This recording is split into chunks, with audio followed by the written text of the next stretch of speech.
Well, welcome everybody to another segment of Lewis at Large. Here's truly Warner Lewis from the flight deck, and as always, that means Smart Talk Radio is in your future, at least for the next several minutes for sure. Very pleased to have back with us again Stephen Harding, a prolific author, one of tremendous, I think, import in American history. We have had him on this show in the past and have very pleased again to have him on again. He's the author of The Castaways' War, which we've talked about in the past, The Last to Die, and the New York Times bestseller, The Last Battle. He's also the editor-in-chief of Military History Magazine, lives in Northern Virginia. But we are talking about a really interesting new work called Dawn of Infamy, a sunken ship, a vanished crew, and the final mystery of Pearl Harbor. Stephen, how are you, my friend? I'm well, Warner. It's great to be back with you. Well, we're pleased to have you here. Pearl Harbor, to be quite honest with you, it feels like there's been sort of a rush of material over the last year and a half or so about that subject as we continue to revisit it. But your story really doesn't involve Pearl Harbor as a place, and more so that of a shipping vehicle, if I remember right, a cargo vehicle called the Cynthia Olsen. Give us a little setup for this.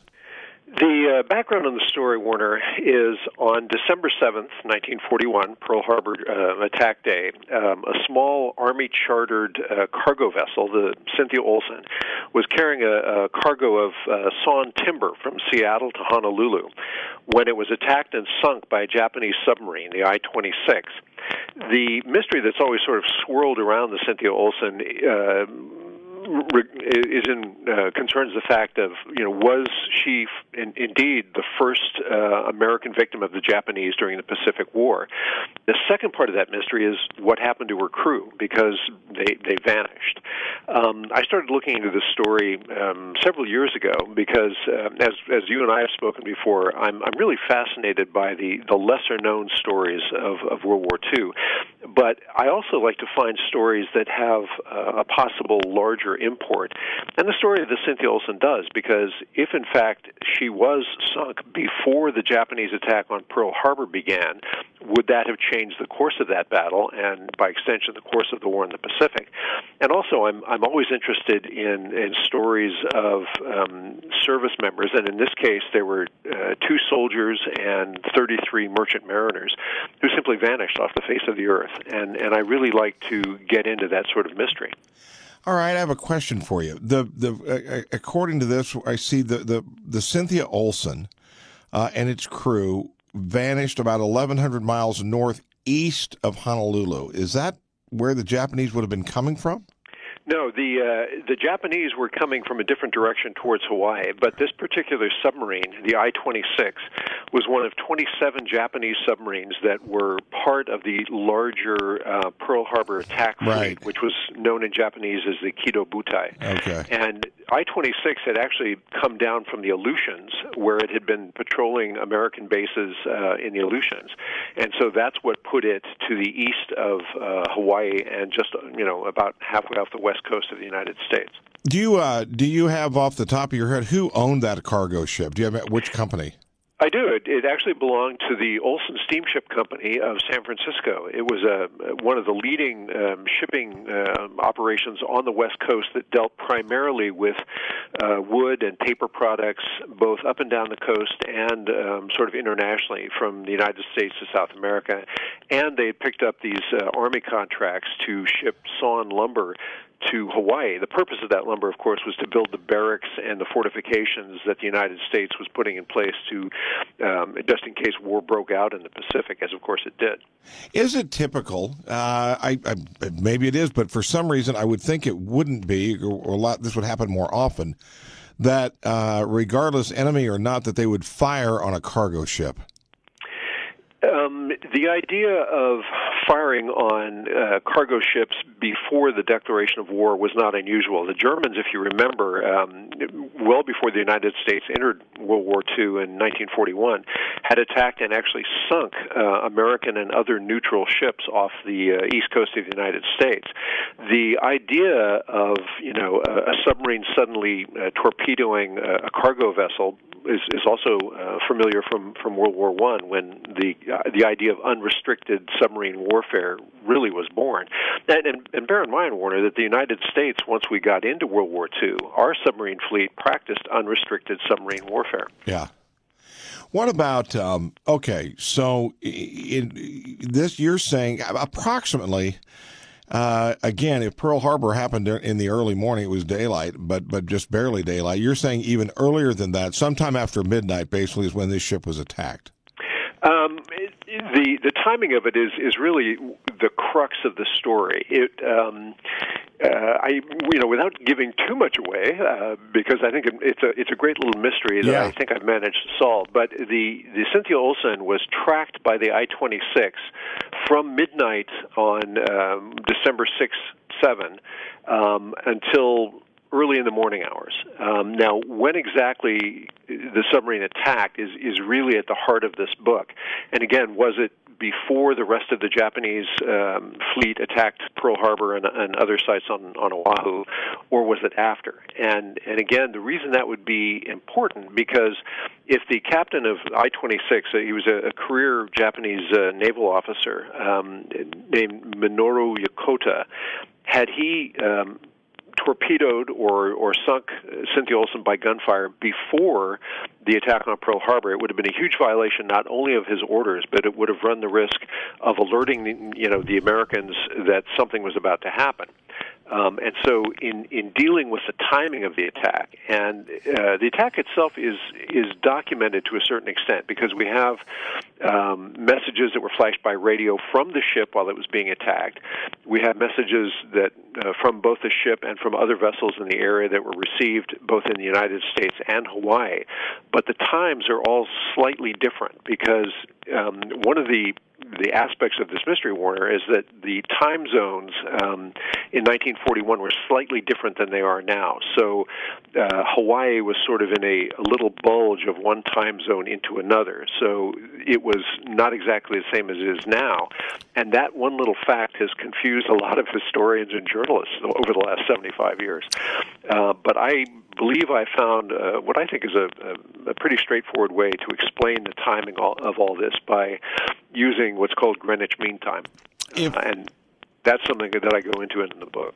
If you just joined us, yours truly, again, Warner Lewis from the flight deck of Lewis at Large Radio, and got a good one going here, talking about a brand new work called The Dawn of Infamy, a sunken ship, a vanished crew, and the final mystery at Pearl Harbor by Stephen Hardy. He has been on this show several times with interesting, primarily military history books. He's also the editor-in-chief of Military History Magazine.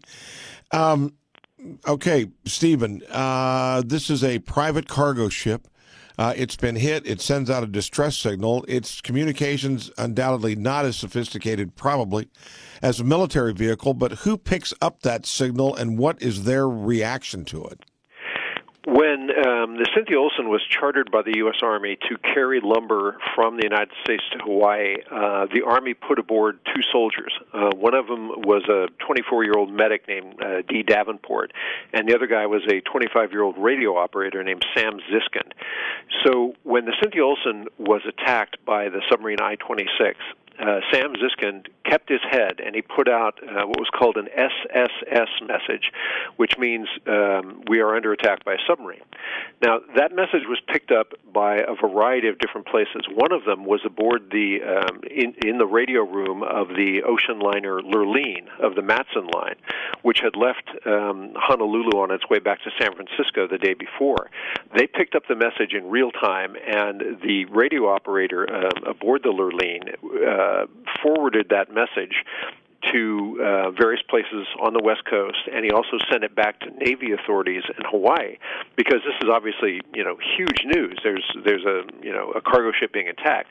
Now, part of the confusion here is you have to remember that a lot of military people and the commercial shipping agents weren't necessarily thinking in terms of a Japanese attack, because German submarines had attacked Australian and New Zealand and British vessels in the Pacific, because, of course, the British Empire had been at war with Germany since 1939. So a lot of the people immediately assumed that this was a German U-boat that had attacked the Cynthia Olsen, and that caused even more confusion. So aboard Lurleen, the radio man was a guy named Leslie Grogan, and he was a sort of a big, burly Irishman who liked to tell tales, and he liked to drink a lot. But he was also the consummate professional radio guy, and he was able to forward information of the attack to everybody who really needed that information very quickly. The problem was that the information wasn't necessarily acted on, either on the west coast of the United States or back in Hawaii. What would have been our traditional response to an attack on a cargo ship? The first response would have been to start sending the closest vessels to investigate it. And, in fact, that's what happened. When this SSS message went out, one of the people that heard it was a Royal Canadian Navy radio operator in British Columbia, and which was not that unusual because, radio waves propagate in fairly odd ways. And he notified his command, and the Royal Canadian Navy had a vessel in the general area. It was a light cruiser called the Prince Robert.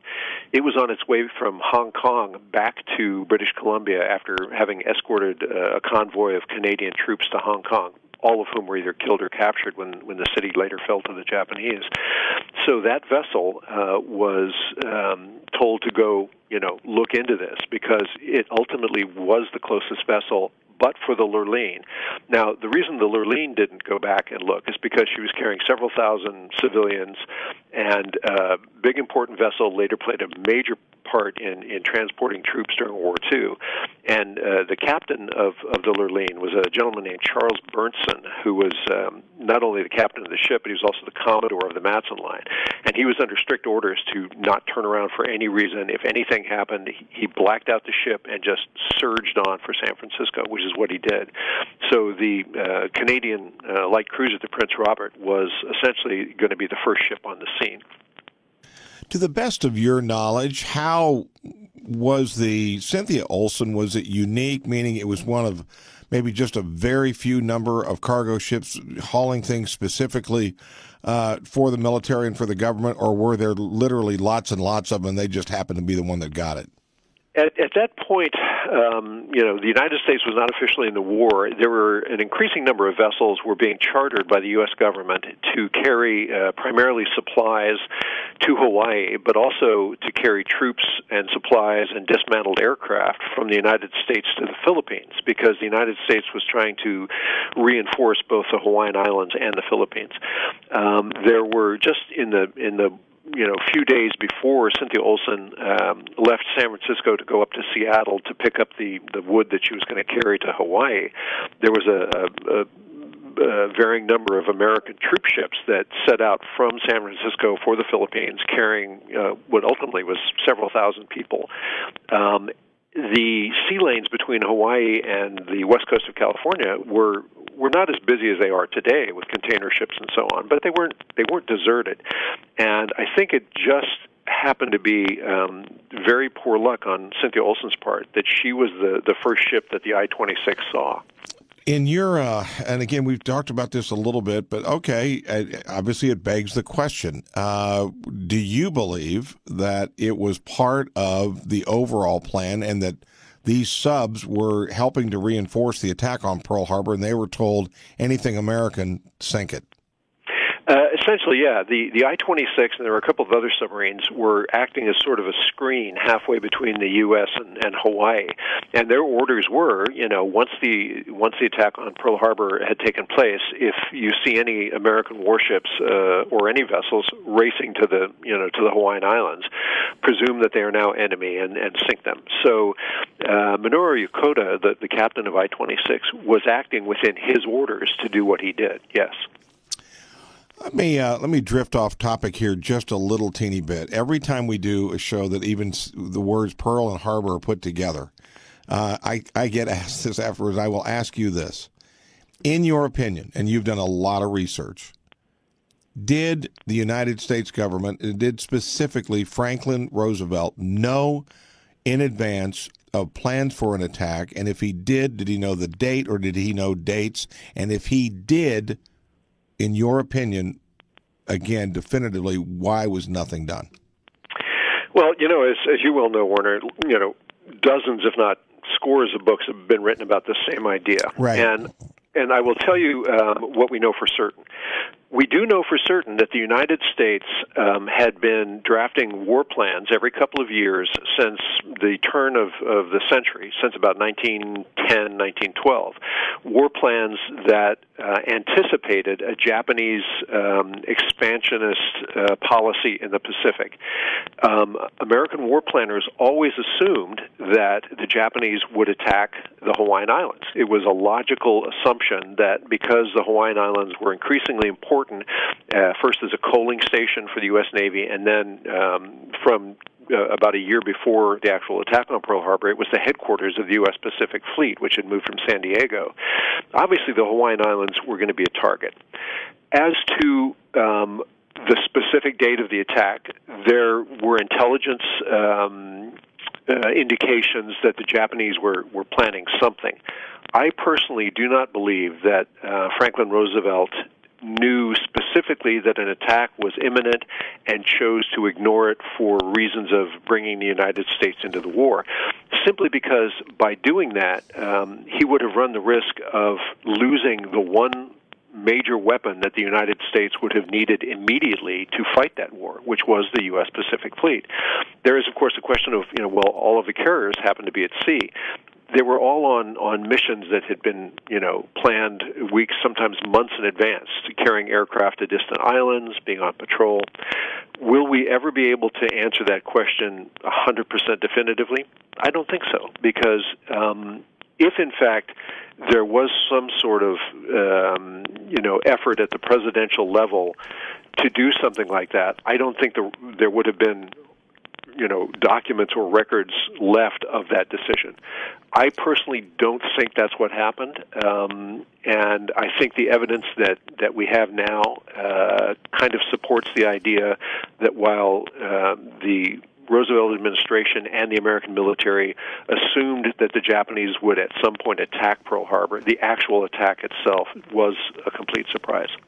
Again, we're with Stephen Harding. He is the editor-in-chief of Military History magazine, but just as importantly, he is a prolific author of American military history. He's been on this show several times, and we're talking about The Dawn of Infamy, a brand new work about the cargo ship Cynthia Olsen, sunk also December the 7th, 1941. Without tipping your hat too much, but tell us a little bit just in general, what about the crew? What the ship and the crew? Well, there are only a couple of possibilities when an unarmed vessel is attacked on the high seas, especially by a submarine, especially, in that era. Submarines would attack in one of two ways. They would either stay submerged and fire torpedoes, or they would surface, sometimes warn the passengers and crew of a civilian vessel to get in the lifeboats, and then once everybody was clear, they'd sink it either with gunfire or a torpedo. In the case of Cynthia Olsen, we do know that the Japanese submarine fired a warning shot across the ship's bow.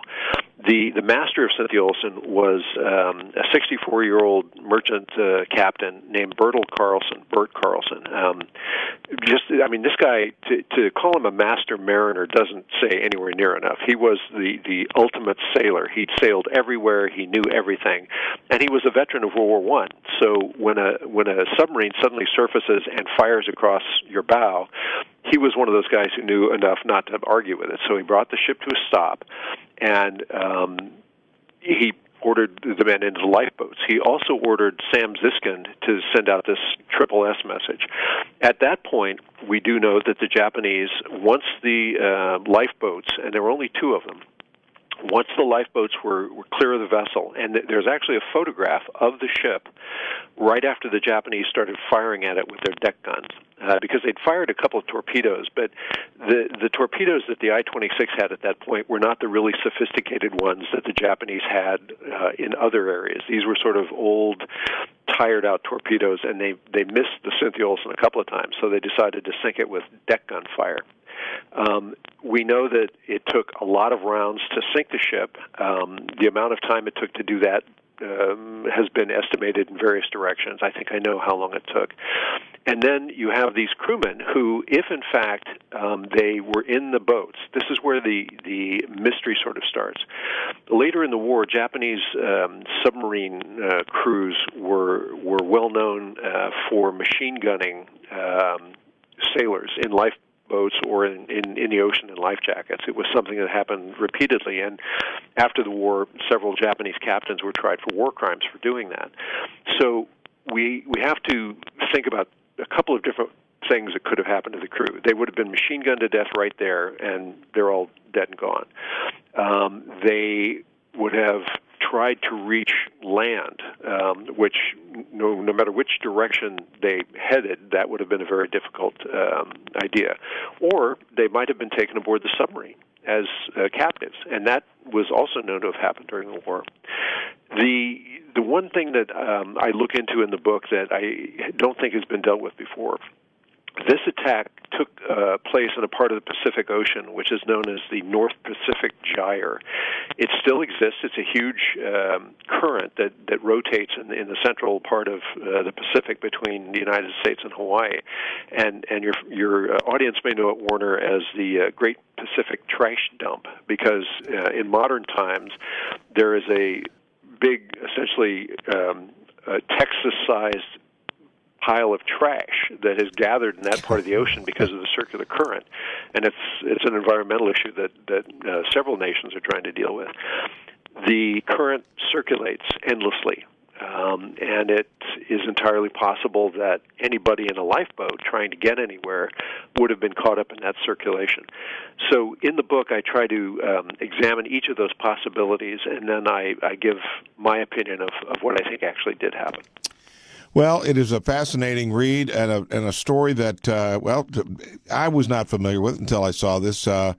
On the morning of December 7th, 1941, the American cargo ship Cynthia Olsen was fired upon by Japanese Imperial Navy submarine I-26. The work is called Dawn of Infamy, a sunken ship, a vanished crew, and the final mystery of Pearl Harbor by Stephen Harding. Stephen, thanks so much for being a part of the show and this segment here. Tell us how people can get a copy of the book and a little bit more about the many works that you've done. Well, the book is available at all your favorite places, and it's also available online at all your favorite internet sites. People can also visit my page, StephenHardingBooks.com. There are ways to order from there. And also, I have a Facebook page, which is actually called Last Battle in Europe. It's based on my first book.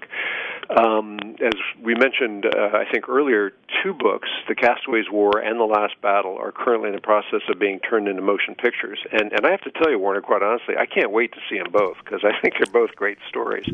And I have another project in the works, so maybe we'll be talking again this time next year. Now, I've got a feeling all of a sudden you're going to move from these kind of interviews. Suddenly you're going to be on with Jimmy Fallon and all of those, and you won't even remember these. But I'm happy to be one of the little people you crushed along the way up. Warner, I always enjoy being on your show. Hey, listen, good luck with you. Good luck with the movie projects. And again, next time we got a new work, I would love to have you back on. I'd be happy to do it, and thanks for having me. You bet. We'll be back with more right after this on Lewis at Large. You love your dog and you love your yard, but sometimes what your dog leaves behind can make you not love your yard so much. Well, when that happens, it's Call of Duty Pet Waste Removal Service to the rescue. Large or small dogs, big yard or small, call Call of Duty. They clean up the mess your dog leaves behind. So if you're tired of cleaning pet waste from your yard, call Call of Duty, 764-7224. That's 764-7224.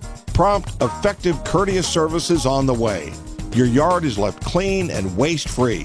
So don't waste any more time on waste. Call Call of Duty in Lawrence, 764-7224. That's 764-7224. Or visit their website, Call of Duty 2010.